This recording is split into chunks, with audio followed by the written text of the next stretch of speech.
నమస్కారం అండి. అందరూ బాగున్నారా? ఈరోజు మహాభారతం 19th ఎపిసోడ్ గురుదక్షిణ. ఒకరోజు పాండవులు కౌరవులు అడవిలో వేటకు వెళ్తారు.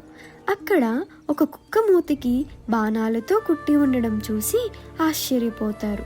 ఎవరు అలా చేసి ఉంటారు అని చూస్తుండగా అక్కడికి బాణాలు వేయడం గమనిస్తారు.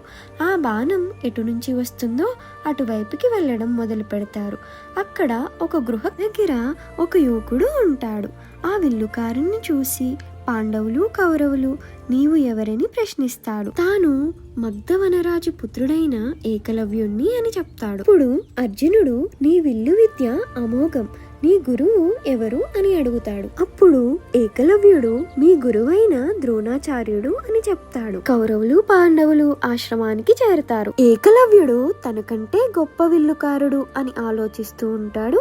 అర్జునుడు నిరాశగా ఉన్న అర్జునుని చూసి గురు ద్రోణాచార్యుడు ఎందుకలా ఉన్నావు అని అడుగుతాడు. అప్పుడు అర్జునుడు గురుదేవా, మీరు ఈ లోకంలోనే శ్రేష్ఠ ధనుర్ధారి నేను అవుతాను చెప్పారు. కానీ గురుదేవా, మీ శిష్యుడంట, అతని అస్త్రశస్త్ర విద్య అమోఘం, ఏకలవ్యుడంట అతని పేరు అని అర్జునుడు చెప్తాడు.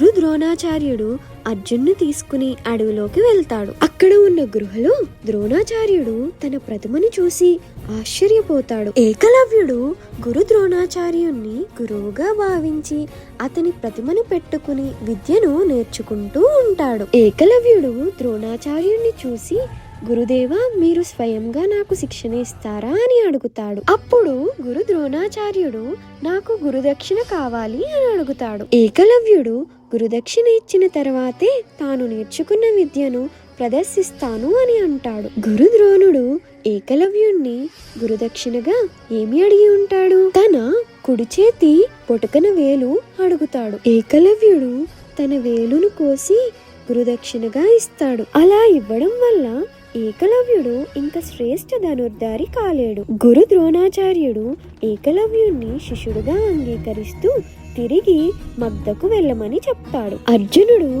గురు ద్రోణుడు చేసిన పని చూసి ఆశ్చర్యపోతాడు. అర్జునుడు గురు ద్రోణాచార్యుణ్ణి ప్రశ్నిస్తాడు. నేను నా సొంత ప్రయత్నంతో ప్రపంచంలో శ్రేష్ఠ ధనుర్ధారి కాలేను అంటారా గురుదేవా అని అడుగుతాడు. అందుకని మీరు ఇలా చేశారు గురుదేవా అని అంటాడు.